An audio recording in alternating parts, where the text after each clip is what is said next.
स्वागत है खबरों में। मैं हूं आप सबके साथ में साक्षी मिश्रा। नमस्कार, गुड मॉर्निंग, स्वागत आप सभी का। मैं हूं आपके साथ पूनम शर्मा सोलंकी। तो पीछे आप जो ये सिंहासन की तस्वीर देख रहे हैं साक्षी, आखिरकार वो वक्त आ गया है कि जब इसकी प्रक्रिया शुरू होगी, क्योंकि आज से महासंग्राम शुरू है और राजस्थान की 25 सीटों को लेकर यहां पर तैयारी चल रही थी, लेकिन आज पहला फेज और 12 सीटों पर मतदान होगा साक्षी।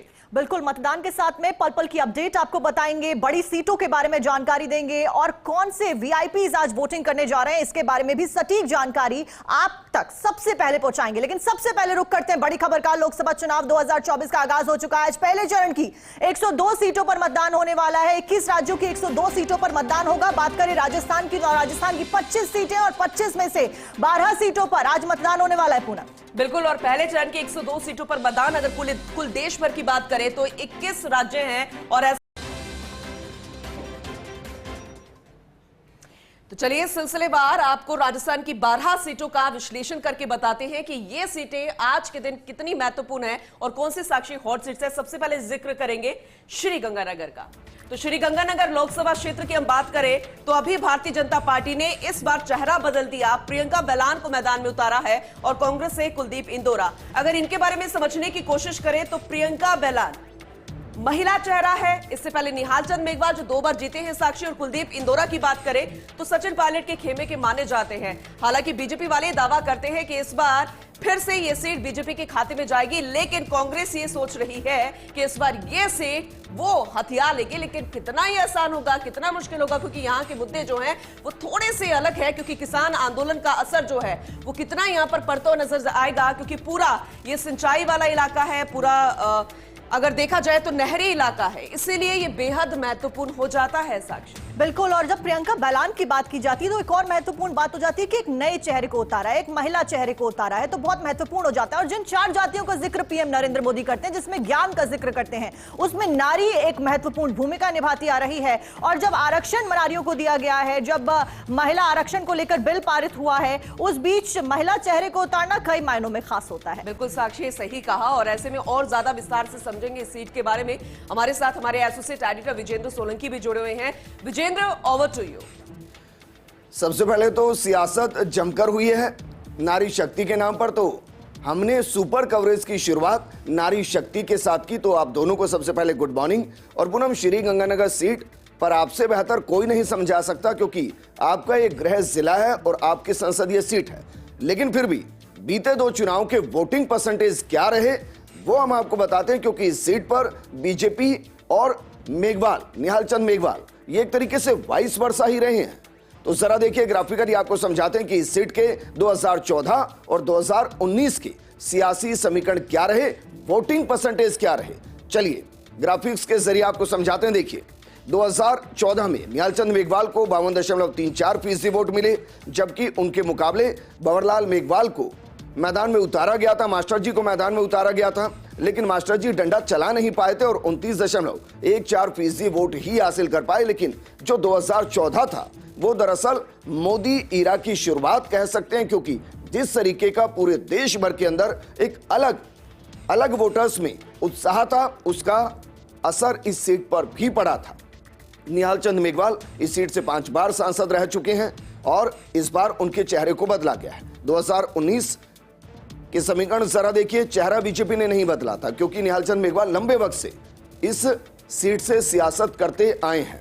61.74% वोट उनको 2019 में मिले थे और वोटिंग परसेंटेज बढ़ा था। लेकिन दूसरी तरफ भरत मेघवाल को मैदान में उतारा गया था, उनका भी वोटिंग परसेंटेज बढ़ा था। कमाल की बात यह है कि इस बार दोनों ने ही अलग चेहरों को उतारा है। बीजेपी ने अपने परंपरागत चेहरे को हटाकर प्रियंका बैलान को पूनम मैदान में उतारा। तो साक्षी, यहां कांग्रेस लगातार एक्सपेरिमेंट करती नजर आई और इस बार उन्होंने वहां की कुलदीप इंदौरा जो पहला चुनाव लड़ रहे हैं, या कहें कि दोनों ही पहला चुनाव लड़ रहे हैं, दोनों नए चेहरे श्रीगंगानगर के अंदर। बिल्कुल बिल्कुल, थैंक यू विजेंद्र विश्लेषण के लिए। और ऐसे में जनता बखूबी समझ गई होगी साक्षी। तो चलिए आगे बढ़ते हैं, नेक्स्ट सीट का जिक्र करेंगे। बिल्कुल, अगली सीट की बात करें तो अगली सीट है बीकानेर सीट, एक और हॉट सीट। 25 में से 12 सीटों पर चुनाव, उसमें बीकानेर सीट। इसमें आप देखिए सबसे महत्वपूर्ण बात कि मेघवाल वर्सेस मेघवाल में इस बार आपको कंपटीशन देखने को मिलेगा। दोनों ने एक ही समुदाय के, एक ही जाति के लोगों को मैदान में उतारा है। वहीं अगर अर्जुन राम मेघवाल की बात की जाए तो कानून मंत्री हैं, लगातार जीत हासिल करते आए, एक स्ट्रॉन्ग कंटेंडर है। तो बीजेपी बिल्कुल सेफ प्ले करती आई है, चेहरा नहीं बदला गया है। अर्जुन राम मेघवाल पे एक बार फिर से विश्वास जताया गया है। वहीं अगर गोविंद राम मेघवाल की बात करें तो एक टफ कंपटीशन वो भी दे रहे हैं। अच्छा खासा एक्सपीरियंस है, वरिष्ठ नेता है, कांग्रेस में एक अहम भूमिका निभाते हुए आए हैं। खास तौर पर बात करें बीजेपी की और कांग्रेस की तो कांग्रेस ने 8 में से 6 विधानसभा सीटें यहां पर हारी थी, जिसके बाद कंपटीशन कांग्रेस के लिए और भी ज्यादा टफ हो जाता है, लोगों को लुभाना और वोट्स जीतना। पूनम, बिल्कुल साक्षी, सही कहा। और ऐसे में यहां पर जो जाति फैक्टर है वो बहुत ज्यादा काम करता है और कांग्रेस इसे चुनौती में लेती हुई नजर भी आई है। लेकिन देखने वाली बात होगी, जो महत्वपूर्ण यहां पर है कि एक बार फिर से अर्जुन मेघवाल पर दाव खेला गया है। बीजेपी इस चुनौती को पार कर पाएगी जो कि बनी हुई है। इस बात को इसलिए समझिए क्योंकि दिग्गज यहां पर आए हैं भारतीय जनता पार्टी के साक्षी, और यहां पर बड़ी रैली की गई, महासभा की गई। फर्स्ट इंडिया न्यूज ने हर एक तस्वीर वो दिखाई और इसलिए ये सीट भी हॉट सीट में से मानी जा रही है। तो चलिए अपने एसोसिएट एडिटर विजेंद्र सोलंकी का रुख करते हैं। Vijendra, over to you. देखिए, वैसे तो बीकानेर की पहचान है जो हम दिखा रहे हैं, लेकिन अर्जुन राम मेघवाल भी पहचान है क्योंकि वो हैट्रिक लगा चुके हैं और मोदी सरकार को हैट्रिक लगानी है। और एक दुआ है कि होत है वही जो राम रची राखा, और यहाँ दोनों राम है और राम के नाम की सियासत पूरे देश भर के अंदर खूब हुई और रामनवमी अभी गई है। लेकिन आपको बताते हैं क्योंकि बीजेपी ने चेहरा बदला ही नहीं है, तो 2014 और 2019 में बीजेपी की तरफ से तो अर्जुन राम मेघवाल ही हैं। इस बार जिनको उतारा है वो गहलोत सरकार में मंत्री रह चुके हैं, विधानसभा का चुनाव हार गए थे नया जिला लेने के बावजूद, लेकिन लोकसभा में उनको मौका दिया गया। इस तरह दिखाइए, देखिए 2014 में जो वोटिंग परसेंटेज यहाँ था 62.48%, अर्जुन राम मेघवाल ही चेहरा रहे, जबकि शंकर पन्नू कांग्रेस की तरफ से 29.74% उनको वोट मिले थे। 2019 का परिणाम दिखाइए कि उस दौरान वोटिंग परसेंटेज अर्जुन राम मेघवाल का थोड़ा कम हुआ, 59.77% वोटिंग परसेंटेज रहा। और उसका कारण यह भी था कि राजस्थान में गहलोत सरकार, कांग्रेस की सरकार आ चुकी थी। वहीं मदन मेघवाल को मैदान में उतारा गया, दोनों रिश्ते में भाई लगते हैं, भाई भाई में टकराव हुआ, लेकिन अर्जुन राम मेघवाल जीत गए। 21.26% वोट मदन मेघवाल को मिले थे। और इस वक्त वहां एक अलग तरीके की हवा बहती हुई नजर आती है, क्योंकि वहां कहा जा रहा है कि एक बाबा साहेब रहे अंबेडकर, जो कानून के ज्ञाता रहे, जो संविधान निर्माता रहे, और अब अर्जुन राम मेघवाल है जो कानून मंत्री बनाए गए हैं। ठीक है विजेंद्र, चलिए आगे बढ़ते हैं। आगे भी विश्लेषण करेंगे अगली सीट का और बात करेंगे चूरू सीट। अगर देखा जाए तो यह भारतीय जनता पार्टी के लिए बेहद महत्वपूर्ण सीट बनती जा रही है और कांग्रेस के लिए नाक का सवाल। सामने राहुल कस्बा है और भारतीय जनता पार्टी के देवेंद्र झाझड़िया। हालांकि अगर तारानगर सीट की बात की जाए साक्षी, यहां से विधानसभा चुनावों में राजेंद्र राठौड़ जो कि बीजेपी के दिग्गज नेता हैं, वो यहां से सीट हार गए थे और इसलिए राहुल कस्बा, जिनको इस पर टिकट नहीं मिली थी और विधानसभा चुनावों में भी बड़ा दुख उन्हें हुआ और इन्होंने दामन थाम लिया कांग्रेस का। तो कांग्रेस और बीजेपी, अगर देवेंद्र झाझड़िया की बात करें तो यहां पर राजपूत समाज से थोड़ी सहानुभूति की उम्मीद यहां पर करते नजर आ रहे हैं और खिलाड़ी और ऐसे में अब नेता बनकर उभरे हैं। कांग्रेस की बात करें, राहुल कस्बा की बात करें, तो इनके लिए तो बहुत ज्यादा ये महत्वपूर्ण सीट हो गई है, कांग्रेस के लिए भी और राहुल कस्बा के लिए, क्योंकि इज्जत का सवाल आ गया। पूनम, बड़ा दिलचस्प होता है, कहा जाता है कि राजनीति संभावनाओं का खेल है। कभी ये चेहरा इस तरफ हुआ करता था, लेकिन आज ये चेहरा इस तरफ आ गया क्योंकि टिकट नहीं मिला, इसलिए कहा जाता है कि राजनीति संभावनाओं का खेल है। राहुल कस्बा पहले बीजेपी में थे, लगातार जीतते आए हैं, एक स्ट्रॉन्ग फेस है, इसलिए एक टफ कंपटीशन वाली सीट और बीजेपी के लिए चैलेंजिंग सीट इसको कहा जा रहा है। यही कारण है कि प्रधानमंत्री नरेंद्र मोदी खुद यहां पर आते हैं और अपने कैंडिडेट, जो कि इस बार देवेंद्र झाझड़िया है, ना कि राहुल कस्बा है, उनके लिए वोट मांगते हुए नजर आते हैं, जनता से अपील करते हुए नजर आते हैं, वादे करते हुए नजर आते हैं। इस सबके बीच में नाराजगी देखने को मिली। बात करें देवेंद्र झाझड़िया की तो वो एक अच्छे कंटेंडर है और इस बीच कई सारे अवार्ड्स उनके खाते में आ चुके हैं और इसके साथ साथ में एक युवा चेहरा, एक इमेज और खिलाड़ियों को प्रोत्साहन देने वाली इमेज। आप जनता किसके ऊपर भरोसा जताती है, ये देखना महत्वपूर्ण। चलिए सहयोगी विजेंद्र सोलंकी का रुख कर लेते हैं। विजेंद्र, इस सीट के बारे में समझाइएगा। एक वो खिलाड़ी हैं जिन्होंने देश का नाम रोशन किया और हमारे लिए पद्म पुरस्कार से नवाजे गए और हम सब के लिए बेहद सम्माननीय है बतौर खिलाड़ी। दूसरी तरफ वो परिवार है जो 30 सालों से सियासत बीजेपी के साथ करता हुआ नजर आया, लेकिन जब देश भर में मोदी सरकार ने 100 सांसदों के टिकट काटे, उसमें एक सीट ये भी थी। नाराज हुए, कांग्रेस में गए, कांग्रेस ने तुरंत हाथों में लिया, तुरंत हाथों में टिकट दिया हाथ का, और वो चुनाव लड़ते हुए नजर आए। लेकिन वोटिंग परसेंटेज की बात करें तो 2014 और 19 में जो राहुल कसबा इस वक्त हाथ के साथ नजर आ रहे हैं, वो दरअसल कमल के साथ चुनाव लड़ते हुए बीते 2 चुनाव में दिखाई दिए हैं। जरा दिखाते हैं आपको, देखिए जरा कि इस सीट पर 2014 का परिणाम क्या रहा। राहुल कसबा बीजेपी से 52.63% वोटिंग परसेंटेज के साथ जीते थे, जबकि अविनेश महर्षि यहां बसपा के सिंबल पर 26.59% चुनाव के साथ अविनेश महर्षि अभी बीजेपी के अंदर है और राहुल कसबा कांग्रेस के अंदर है। ये इसको आप समझिए जरा। दूसरा 2019 का परिणाम आपको दिखाते हैं। 2019 में राहुल कसबा के वोटिंग परसेंटेज में लगभग 8% का इजाफा हुआ। 59.59 यानी कि लगभग 60% वोट उनको मिले थे, जबकि रफीक मंडेलिया 34.46% वोट मिले। और दरअसल चूरू वो सीट है जहां कांग्रेस एक रिजर्व सीट के तौर पर मुस्लिम कैंडिडेट को उतारती है, लेकिन इस बार एक भी मुस्लिम कैंडिडेट मैदान में नहीं उतारा गया है। वहीं कमाल की बात यह है कि जिस एक परिवार के साथ बीजेपी की लेगेसी चल रही थी, वो परिवार अभी कांग्रेस के साथ है। और देवेंद्र झाझड़िया वाकई में एक मंचे हुए खिलाड़ी हैं, लेकिन वो सियासत के खिलाड़ी नहीं है, और इसलिए प्रधानमंत्री आए। और वहां एक अलग फैक्टर है, वहां यह कहा भी नहीं जाता कि राहुल कसबा बनाम देवेंद्र झाझड़िया। फिलहाल वहां मुकाबला अगर दिखेगा तो राजेंद्र राठौड़ वर्सेस राहुल कसबा दिखाई देगा, लेकिन हम मानकर चल रहे हैं कि जो डैमेज हुआ होगा उसको बीजेपी ने कंट्रोल किया होगा, और राहुल कसबा के आने से कांग्रेस खुद को मजबूत इस सीट पर दिखाई दे। बिल्कुल बिल्कुल विजेंद्र, आपने सही कहा। तो चलिए अगली सीट का भी रुख कर लेते हो, और अगली सीट जो है वो भी राजस्थान के लिए इतनी महत्वपूर्ण सीट है जिसके चर्चे जो है सिर्फ राजस्थान ही नहीं, राजस्थान के बाहर से भी साक्षी होते हुए नजर आए, और वो सीट है नागौर सीट। हालांकि इन चेहरों को अगर देखें तो ये चेहरे पहले भी लड़ चुके हैं आमने सामने, लेकिन उस वक्त मंजर कोई और था, पार्टी कोई और थी, तस्वीर कोई और थी, सिर्फ चेहरे एक जैसे थे। ज्योति मिर्धा की बात करें तो नागौर की सियासत में एक महत्वपूर्ण चेहरा है, और या फिर ये कहें कि पूरा मिर्धा परिवार है। हनुमान बेनीवाल विधानसभा चुनाव भी लड़े थे और सुपीरियर भी हैं एलपी के, और अब एक बार फिर से लोकसभा चुनाव मैदान में उतरे हैं।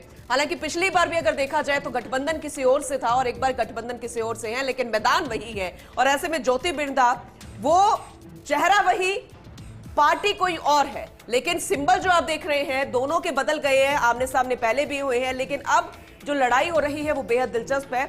आगे भी विश्लेषण जारी रखेंगे साक्षी, लेकिन ये सीट जो है बेहद महत्वपूर्ण मानी जाती है। बिल्कुल पूनम, महत्वपूर्ण सीट, और एक बार फिर से बीजेपी ने एक महिला चेहरे को मैदान में उतारा है, एक बड़ा ट्रस्ट यहां पर दिखाया है। अब इस महिला चेहरे के ऊपर कितने वोट जनता देती है देखना महत्वपूर्ण, क्योंकि एक ओवरऑल अगर बीजेपी को देखा जाए तो बीजेपी का एक स्ट्रॉन्ग होल्ड है, खासतौर पर विधानसभा चुनावों में जीत का परचम लहराने के बाद में। राजस्थान की अगर बात की जाए तो बीजेपी एक स्ट्रॉन्ग पोजीशन में ऑलरेडी है। वहीं अब ज्योति मिर्धा, क्योंकि वो दूसरी पार्टी में थी, अब वो बीजेपी ज्वाइन कर चुकी है, अब उनको मैदान में उतारा गया है, तो एक कहीं ना कहीं एक वोट बैंक उनका ऑलरेडी क्रिएटेड है। फिर महिला होने का फायदा भी जरूर होता इमोशनली कार्ड वो खेलती है। जब वो सभा करने जाती है तो कहती मैं तो एक मैच चिड़िया हूं और मुझे जिंदा रखना है, मारना वो देखने वाली बात। बिल्कुल, और इसी के साथ में इस सीट के ऊपर और जानकारी लेते हैं हमारे सहयोगी के साथ में।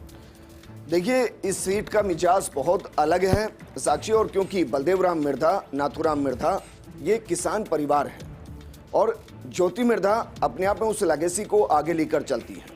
ये सच है कि वो कांग्रेस के साथ थी, कांग्रेस से चुनाव लड़ा, वो चुनाव हार गई, बीजेपी में आई, विधानसभा का चुनाव लड़ा, वो हार गई, लेकिन बीजेपी ने उन पर लगातार भरोसा जताया है, क्योंकि जिस तरीके से परिवार की वहां एक तरीके से कहें कि सम्मान, या कहें कि लोगों के बीच में जो पकड़ है, उसका फायदा ज्योति मिर्धा को जरूर मिलेगा। और वो स्पोर्ट्स शूज के साथ रहती है, सूट के साथ स्पोर्ट्स शूज पहनती हैं, और काफी ज्यादा जनता के बीच में कनेक्ट रहती है। दूसरी तरफ हनुमान बेनीवाल, जिनका जिक्र कर रहे हैं, वो पिछली बार बीजेपी के साथ थे, इस बार वो कांग्रेस के साथ हैं। विधानसभा का चुनाव वो लड़ चुके हैं, हालांकि बेहद कम मार्जिन से वो जीते थे, इस बार लोकसभा में फिर से मैदान में है। लेकिन 2014 और 2019 का वोटिंग परसेंटेज क्या कुछ है वो हम आपको दिखाते हैं।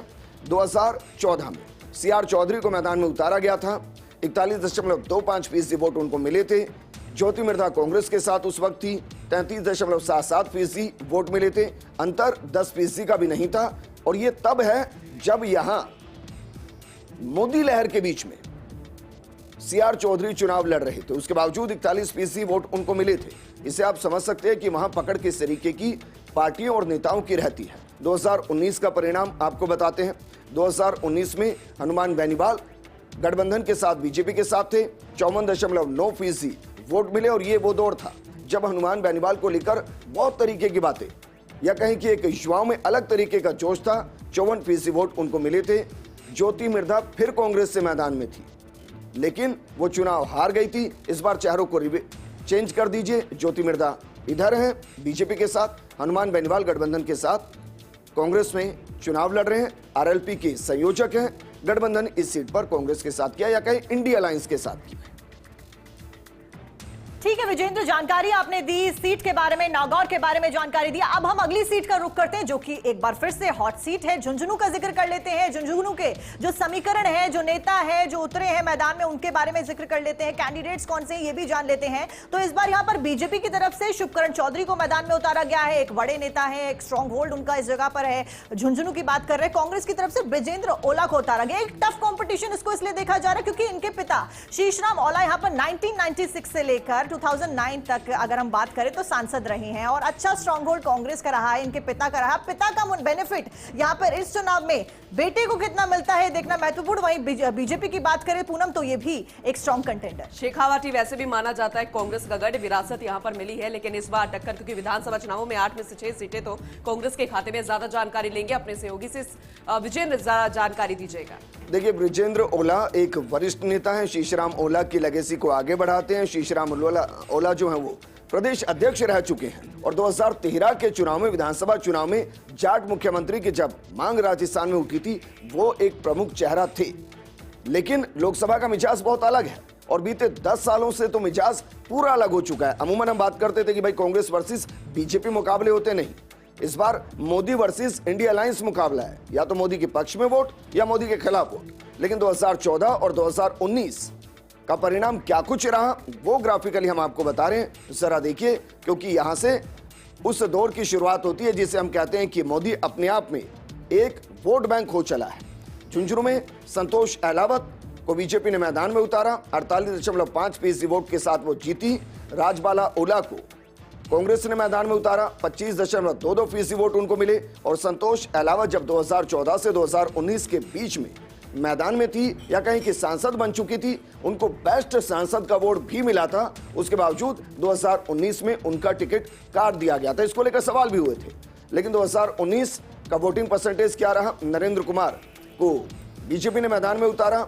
61.32% वोट उनको मिले, जबकि श्रवण कुमार को 36.19% वोट मिले हैं। और इस बार मुकाबला इसलिए भी बेहद रोमांचक क्योंकि ब्रिजेंद्र ओला ये कहते हैं कि उनको कहा गया पार्टी की तरफ से कि आपको चुनाव लड़ना है, मजबूती से लड़ना है, इसलिए वो चुनावी मैदान में नजर आए। और इसलिए झुंझुनू वैसे भी जब आप शहीदों की बात करते हैं, वीरांगनाओं की बात करते हैं, सैनिकों की बात करते हैं, तो ये सीट अपने आप में शेखावाटी की हॉट सीट में गिनी जाती है और इसलिए मुकाबला बेहद रोमांचक रहेगा। अग्निवीर का कितना असर रहेगा ये भी देखने वाली बात होगी विजेंद्र। तो चलिए शेखावाटी की ही एक अगली सीट की बात कर लेते हैं, क्योंकि इस पर भी हर किसी की नजर है, क्योंकि कांग्रेस यहां पर गठबंधन करती हुई नजर आ रही है और जो प्रत्याशी है अमराराम सीपीआई के, उनको मौका दे दिया गया एक बार फिर से। लेकिन एक बार मौका तो दिया है साक्षी, लगातार हारते आए हैं, क्या इस बार जीतेंगे ये देखने वाली बात होगी। तो सुमेधानंद सरस्वती बीजेपी के हैं और एक बार फिर से ने मौका 2 बार जीते आए हैं, तीसरी बार भी यहां पर विश्वास है बीजेपी को। लेकिन देखने वाली बात होगी और सवाल सबसे बड़ा ये है कि यहां पर गठबंधन करने की जरूरत आखिर क्यों पड़ी और आखिर अमराराम को ही फिर से प्रत्याशी क्यों बनाया गया। और पूनम, एक और महत्वपूर्ण बात यह कि गोविंद सिंह डोटासरा यहां से आते हैं तो और भी ज्यादा महत्वपूर्ण हो जाती है और एक हॉट सीट में फिर से ये शुमार हो जाती है राजस्थान की। तो सारी हॉट सीटों पे मुझे लगता है कि आज ही चुनाव हो रहा है। 12 सीटें बहुत इंटरेस्टिंग सीटें हैं। सीपीआईएम और कांग्रेस का यहां पर गठबंधन है, तो सीपीआईएम का कैंडिडेट यहां पर उतारा गया है, अमराराम को यहां उतारा गया है। आपको बता दें कि 7 बार चुनाव इन्होंने लड़ा है, 7वीं बार है जब चुनाव लड़ रहे, लेकिन 6 बार लोकसभा का चुनाव ऑलरेडी हार चुके हैं। इसलिए चैलेंज है बड़ा कांग्रेस के लिए, सीपीआईएम के लिए यहां पर। वही सुमेधानंद 2 बार चुनाव जीत चुके हैं लोकसभा का और तीसरी बार कंटेस्ट कर रहे हैं, लेकिन फिर भी टफ कंपटीशन। बिल्कुल, तो चलिए ज्यादा जानकारी लेते हैं सहयोगी से। बिल्कुल सही कहा। और अमराराम, फिर मैं वही कहूंगा, हो ही है वही जो राम रची राखा। 6 बार वो जाने की कोशिश कर चुके हैं। वैसे जयपुर से दिल्ली 240 किलोमीटर ही है, लेकिन अमराराम के लिए रास्ता नापना बहुत मुश्किल हो गया है। इस बार वो यहां से कांग्रेस के सहारे जाना चाहते हैं और एक गाना भी रिलीज हुआ है जो इनको लेकर सोशल मीडिया पर काफी ज्यादा वायरल हो रहा है। लेकिन 2014 और 2019 के परिणाम क्या कुछ रहे, क्योंकि ये जो हम दिखा रहे हैं ना, ये हारे का सहारा खाटू नरेश उनका वो द्वार है जहां से फिर आस्था बहती है। लेकिन रुक कर लेते हैं, उसके बाद एक बार फिर से समीकरण समझेंगे हम अपने सहयोगी से। लेकिन इस बार हम बात कर रहे हैं जयपुर सीट की, जयपुर ग्रामीण के बारे में बात कर लेंगे। सबसे पहले जयपुर शहर सीट के बारे में बात कर लेते हैं और उसके समीकरण और उसमें कौन से कैंडिडेट्स उतारे गए उनको समझ लेते हैं। बीजेपी के द्वारा मंजू शर्मा को उतारा गया है, एक बड़ा चेहरा और परिवार का अच्छा होल्ड पॉलिटिक्स में अगर बात की जाए। वहीं कांग्रेस के द्वारा प्रताप सिंह खाचरियावास को यहां पर मैदान में उतारा गया है, एक अच्छा कनेक्ट और शेखावटी खानदान से और एक अलग ताल्लुकात, इसलिए ये एक बार फिर से ये यूं कहें कि कोई मजबूरी थी, क्योंकि कोई बचा ही नहीं था यहाँ पर, टिकट कोई लेने के लिए तैयार नहीं था। और ये बड़ा दिलचस्प रहा है यहाँ। और पीएम मोदी तो लगातार कह रहे कि कांग्रेस के पास कैंडिडेट्स नहीं है और ये पहली पॉलिटिकल पार्टी है इंडी गठबंधन है जो कि कैंडिडेट्स नहीं उतार पा रही और ना ही जीत का दावा कर रही है। मोदी और अमित शाह को खुद जयपुर में यहाँ पर सभा करने के लिए आना पड़ रहा है। बिल्कुल, और इसीलिए टफ कंपटीशन भी कहा जा रहा है। चलिए ठीक है, ज्यादा जानकारी लेते हैं सहयोगी विजय। देखिए, ये सीट बेहद खास है। ये सीट इसलिए खास है क्योंकि प्रताप सिंह खाचरियावास जो खुद को राम के वंशज कहते हैं, वो शाम के सहारे थे और खाटू नरेश के साथ वो लगातार चल रहे हैं। वो कह रहे हैं हारे का सहारा जनता हमारी। दूसरी तरफ जयपुर की बेटी के नाम से मंजू शर्मा प्रचार कर रहे हैं। उनके जो पिता हैं उनकी एक लंबी लेगेसी रही है, उनके पति का देहांत हो चुका है और प्रधानमंत्री मोदी के ये परिवार काफी नजदीक रहा है और सीट जब दी गई तो उसमें एक बड़ा रोल प्रधानमंत्री मोदी का रहा है। लेकिन इस सीट का जिक्र करें तो ब्राह्मण सीट है, यहां से अमूमन ब्राह्मण या वैश्य को टिकट दिया जाता है। बीजेपी ने ब्राह्मण को ही टिकट दिया है। प्रताप सिंह खाचरियावास राजपूत है, लेकिन यहाँ के वोटिंग परसेंटेज क्या रहे हम ये आपको बता रहे हैं, सिर्फ वोटिंग परसेंटेज, क्योंकि 14 और 19 में क्लीन स्वीप ही रहा है।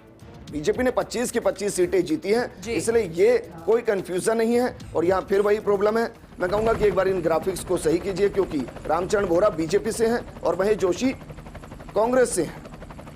बीते चुनाव में भी रामचरण बोहरा ही जीते थे और इस हिसाब से आप ये मान सकते हैं कि इस बार चेहरा जरूर बदला गया है। लेकिन जब ये पूछा गया मंजू शर्मा से कि क्या रामचरण बोहरा का टिकट काटा गया, तो उन्होंने कहा नहीं, टिकट नहीं काटा गया भाई साहब का। और उनको टिकट नहीं दिया, टिकट मुझे बयानबाजी होती है और जवाब होते हैं मीडिया के सामने, ये बहुत कुछ बयां कर देते हैं। और इसीलिए जयपुर ग्रामीण सीट की बात साक्षी अब करते हैं, क्योंकि ये भी बेहद खास है, क्योंकि इस पर इतनी असमंजस की स्थिति थी, चाहे दोनों ही पार्टियों की तरफ से कही जाए। राव राजेंद्र सिंह भारतीय जनता पार्टी ने मैदान में उतारा, कांग्रेस की तरफ से अनिल चोपड़ा, ये भी सचिन पायलट के खेमे के माने जाते हैं।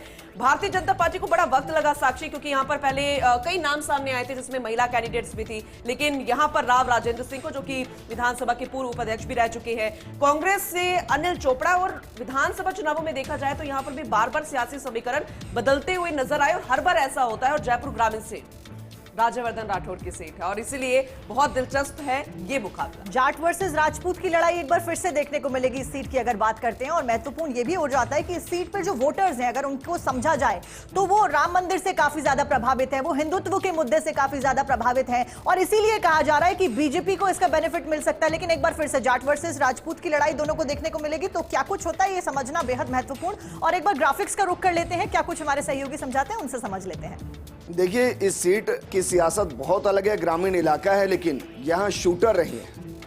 वो शूटर फिलहाल विधानसभा के जरिए मंत्री बनते हुए ट्रबल शूटर बीजेपी के लिए हैं। हम बात कर रहे हैं राज्यवर्धन राठौड़ की। इस बार उनको टिकट नहीं दिया गया, राव राजेंद्र को टिकट दिया गया। राव राजेंद्र शाहपुरा से आते हैं, इससे पहले भी सांसद का चुनाव लड़ चुके हैं, हार गए थे। इस बार उन्होंने विधानसभा का चुनाव नहीं लड़ा था। संसदीय कार्यप्रणाली की बेहतरीन जानकारी उनके पास है, हिंदी का शब्दकोश बेहद बेहतरीन उनके पास है। लेकिन इस बार जब उनको टिकट दिया गया तो काफी मंथन इस सीट को लेकर हुआ था। पहले यहां से महिला कैंडिडेट को बात हो रही थी देने की, लेकिन जयपुर शहर में महिला कैंडिडेट हुई तो फिर उनको टिकट यहां दिया गया। और यहां इससे भी अंदाजा लगाइए कि वो प्रधानमंत्री मोदी या आलाकमान के कितने नजदीक है कि जयपुर के अंदर जो प्रधानमंत्री मोदी ने अभियान की शुरुआत की, सभा की शुरुआत की, वो जयपुर ग्रामीण से ही की। दूसरी तरफ अनिल चोपड़ा है। अनिल चोपड़ा सचिन पायलट के नजदीकी हैं, युवा नेता हैं, छात्र राजनीति से आए हैं। और इसमें जो एक बड़ा फैक्टर है उनमो साक्षी, वो दरअसल लालचंद कटारिया का है। लालचंद कटारिया कांग्रेस के एक बड़े चेहरे रहे हैं। इस सीट पर वो चुनाव भी लड़े हैं, चुनाव जीते भी हैं। सीपी जोशी भी यहां से चुनाव लड़े हैं। लेकिन इस बार लालचंद कटारिया बीजेपी के साथ है और जाट वोट बैंक बेहद खास है इस सीट पर। सतीश पूनिया प्रदेश अध्यक्ष रहे, आमेर सीट इसी में आती है और उनको भी लड़ाने की बात हो रही थी, लेकिन उनको हरियाणा की जिम्मेदारी दी गई और जाट वोट बैंक के लिए लालचंद कटारिया को लाया गया। अब कितना रिफ्लेक्शन आएगा ये बता पाना मुश्किल, क्योंकि ये जनता तय करेगी।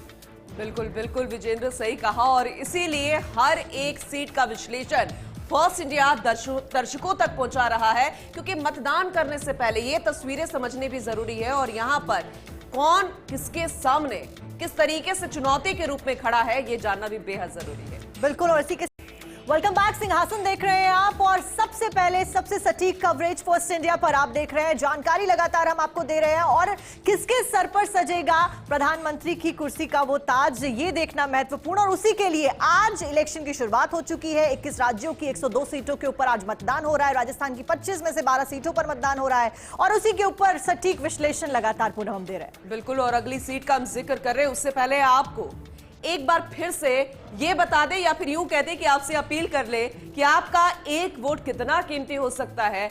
हम सभी फर्स्ट इंडिया की टीम सुबह उठकर आपके लिए ही हर एक विश्लेषण, हर एक जानकारी और एक कवरेज, हर एक अपडेट जो है वो आप तक लेकर आ रही है। और इसलिए अपील है कि आप भी घरों से निकलिए, क्योंकि 7 बजे से वोटिंग शुरू हो जाएगी। 12 सीटों पर राजस्थान की जो महत्वपूर्ण सीट है वहां पर मतदान शुरू हो जाएगा और आपके लिए वहां पर खास इंतजाम भी किए गए हैं। तो चलिए अगली सीट का जिक्र करते हैं।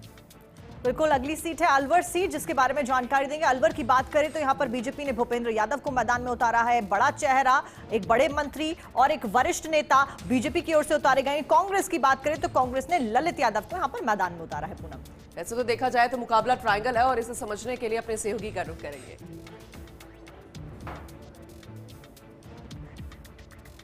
कि यहाँ ट्रायंगल है, यकीनन यहाँ बसपा की तरफ से फैसल हुसैन है। ट्रायंगल क्यों है? ट्रायंगल इसलिए क्योंकि इस लोकसभा सीट को जब आप देखेंगे तो लगभग 4 लाख के आसपास यहाँ मेव मतदाता हैं और SC ST वोटर्स की बात करें तो लगभग 5 लाख के आसपास है।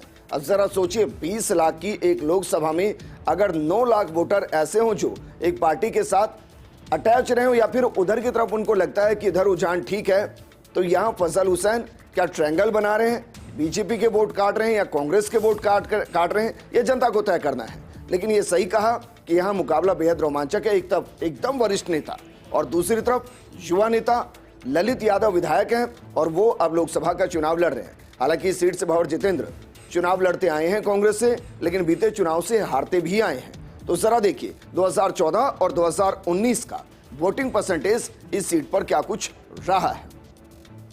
अगर बात करें हम 2014 की तो महंत चांदनाथ यहां चुनाव लड़े और मोदी लहर के साथ 60.42% वोट वो हासिल करते हुए नजर आए और वो उन भगवा चेहरों में से एक जो राजस्थान में चुनावी मैदान में उतरे थे।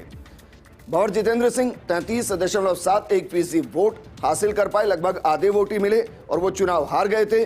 2019 का परिणाम आपको बताएं वो भी जरा चलाइए, लेकिन 2019 से पहले यहां 2018 भी है। दरअसल चांदनाथ जी का निधन हो गया था, सीट पर बाई इलेक्शन हुआ था, डॉक्टर करण सिंह को मैदान में उतारा गया था और 4 लाख से ज्यादा वोटों के साथ वो जीते थे और वो बीजेपी के नहीं, वो कांग्रेस से जीते थे।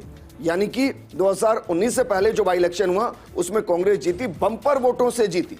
लेकिन 2019 में एक बार फिर से भगवा चेहरे के साथ बीजेपी आई, महंत बालकनाथ को मैदान में उतारा गया। 59.93% वोट उनको मिले, लगभग उतने ही वोट मिले जितने महंत चांदनाथ को मिले थे। भंवर जितेंद्र को भी लगभग उतने ही वोट मिले जितने 2014 में उनको मिले थे। वोटिंग परसेंटेज में बहुत ज्यादा अंतर नजर नहीं आया, लेकिन इस बार फिर से बालकनाथ मैदान में नहीं है, उनको लोकसभा का चुनाव, विधानसभा का चुनाव लड़ाया गया है, विधायक बने हैं और इस बार एक वरिष्ठ चेहरे को मैदान में उतारा गया। लेकिन ये वो सीट है जहां जातिगत समीकरण बहुत मायने रखते हैं। बिल्कुल विजेंद्र सही कहा, और इसीलिए अगली सीट का जिक्र करना भी बेहद जरूरी हो जाता है, क्योंकि उस पर भी हर किसी की निगाहें, और वो इसलिए क्योंकि वो गृह नगरी मानी जाती है। मुख्यमंत्री भजन लाल शर्मा की बात कर रहे हैं हम भरतपुर सीट की, और यहाँ का सियासी गणित भी कुछ ऐसा है, क्योंकि अभी तक साक्षी हम जो महिला उम्मीदवार है बीजेपी की प्रत्याशियों की बात कर रहे हैं, लेकिन यहाँ पर कांग्रेस ने संजना जाटव को उतारा है। वैसे देखा जाए तो यहाँ पर प्रियंका गांधी का वो नारा लड़की हूं लड़ सकती हूं, इसे लेकर वो बहुत आगे तक उन्होंने काम किया है और इसलिए गांव के लोगों में उनकी पकड़ बहुत ज्यादा है। रामस्वरूप कोहली, हालांकि उनकी मजबूती और ब्लॉक लेवल पर जो उनका कैडर है वो उस विश्वास के साथ आगे बढ़ने की कोशिश कर रहे हैं, लेकिन मुकाबला उनका संजना जाटव से है। बहुत बड़ा चैलेंज हो जाता है और कंपटीशन हो जाता है और चुनौती हो जाती है अपोजिशन पार्टी के लिए, जब मुख्यमंत्री का गृह जिला हो और उस जिले में वापस से अपनी पार्टी को एस्टैब्लिश करना हो। इस बीच कांग्रेस की बात करें तो जैसा कि आपने कहा, लड़कियों लड़ सकती हूं, उससे काफी हमने देखा उनको कि लोगों के बीच में कनेक्टेड काफी वो रही, महिला चेहरा है। वहीं बीजेपी की बात की जाए, अगर कांग्रेस की हम बात करें तो यहाँ पर आरएलडी का, बीजेपी की आरएलडी का समर्थन यहाँ पर बीजेपी को है और उनकी तरफ से कैंडिडेट उतारा गया है, तो एक बड़ा सपोर्ट यहाँ पर वो भी है। अब किसका फैक्टर कितना काम करता है देखना महत्वपूर्ण, तो इसलिए वो निश्चित थोड़े नजर आ रहे हैं, लेकिन ज्यादा समझेंगे अपने सहयोगी से।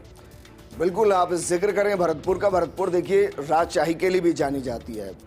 विश्वेंद्र सिंह एक चेहरा है, वो किसकी तरफ जाएंगे ये बताना दिलचस्प, और वो कभी बीजेपी में भी रहे कभी कांग्रेस में, वर्तमान में वो कांग्रेस के अंदर है।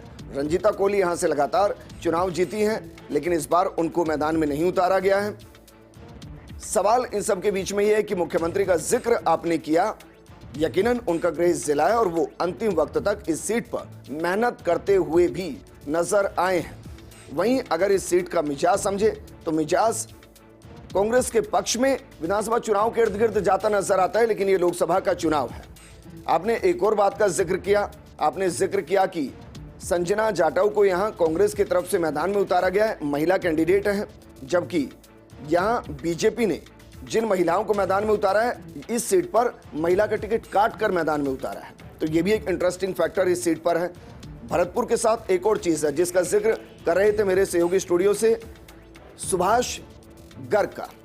गहलोत सरकार में वो मंत्री रहे हैं, लेकिन फिलहाल आरएलडी क्योंकि बीजेपी को सपोर्ट कर रही है, तो यहां सुभाष गर्ग, कमाल की बात देखिए, वो कांग्रेस के साथ मिलकर विधानसभा का चुनाव जीते हैं, लेकिन लोकसभा चुनाव में वो बीजेपी के पक्ष में अपील करते हुए नजर आएंगे। हालांकि बयानबाजी इस सीट पर बहुत हुई है और गोविंद सिंह डोटासरा पर भी सीधे हमले सुभाष गर्ग ने किए।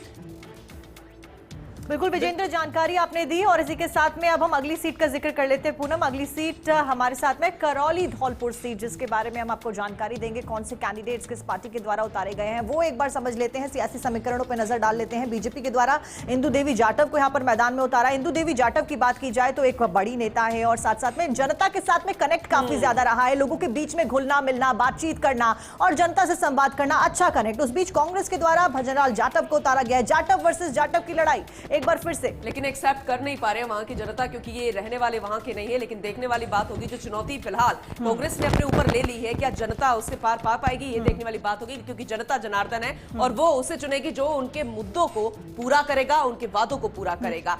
अपने सहयोगी का रुख करते हैं, वो हमें समझाने की कोशिश करेंगे कि फिलहाल इसका सियासी गणित क्या है। देखिए, करौली धौलपुर सीट बेहद खास है, खास इसलिए भी कि आप दो के बीच में मुकाबला कह रहे हैं। यहां बसपा की तरफ से भी जाटव को मैदान में उतारा गया और 3 जाटव इस सीट पर हैं। लेकिन सवाल आपने कहा कि भजनलाल जाटव भारी है, यकीनन, लेकिन वो गहलोत सरकार में मंत्री रहे हैं, पोर्टफोलियो छोटा नहीं रहा है उनका। हालांकि ये भी सच है कि वो विधानसभा का चुनाव हार गए थे, इस बार उनको मैदान में उतारा गया है। मनोज राजौरिया लगातार यहां से चुनाव जीतते रहे, इस बार उनका टिकट काटा है और वो भी उन नेताओं में है जो 2 चुनाव जीते, तीसरी बार में टिकट काट दिया, लेकिन पार्टी से बाहर नहीं गए, ना वो गए ना निहालचंद मेघवाल गए, राहुल कसवा जरूर गए। अब जरा 2014 और 2019 की वोटिंग परसेंटेज को समझ लेते हैं, क्योंकि कैला देवी किस पर कृपा करेंगी इस पर बहुत कुछ निर्भर करता है। जरा देखिए यहाँ के वोटिंग परसेंटेज को, जब आप समझेंगे तो 2014 में मनोज राजौरिया 47.6% वोट के साथ जीत गए थे, जबकि लकीराम बैरवा को 44.33% वोट मिले थे। वोटिंग परसेंटेज में बहुत ज्यादा अंतर नहीं था और यह सीट वैसे भी जाति बाहुल्य सीटों के साथ है, जहां जातियां पूरी की पूरी इधर से उधर वोट करती हैं। 2019 का वोटिंग परसेंटेज भी देखिए, 10% के आसपास का मार्जिन यहां रहा। मनोज राजौरिया का 52.69% वोट उनको मिले थे, वो चुनाव जीते थे, सांसद बने थे, दोनों बार जीतने के बाद मंत्री वो नहीं बन पाए थे।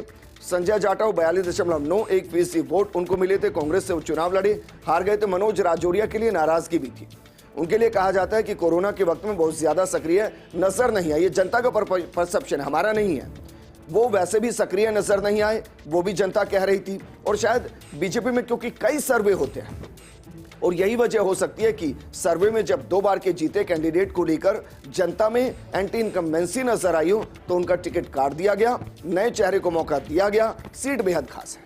बिल्कुल विजेंद्र, बहुत सही आपने सटीक विश्लेषण किया है और एक एक अपडेट आपने दी है। और ऐसे में समझना बेहद जरूरी है कि जो ये आर पार की लड़ाई है इसमें विजय कौन होगा, क्योंकि साक्षी बीजेपी चाहती है कि 25 की 25 सीटें हो और इसलिए मुख्यमंत्री के लिए भी लिटमस टेस्ट है, चुनौती उनके लिए है क्योंकि मुखिया बनने के बाद लोकसभा चुनाव आ गए।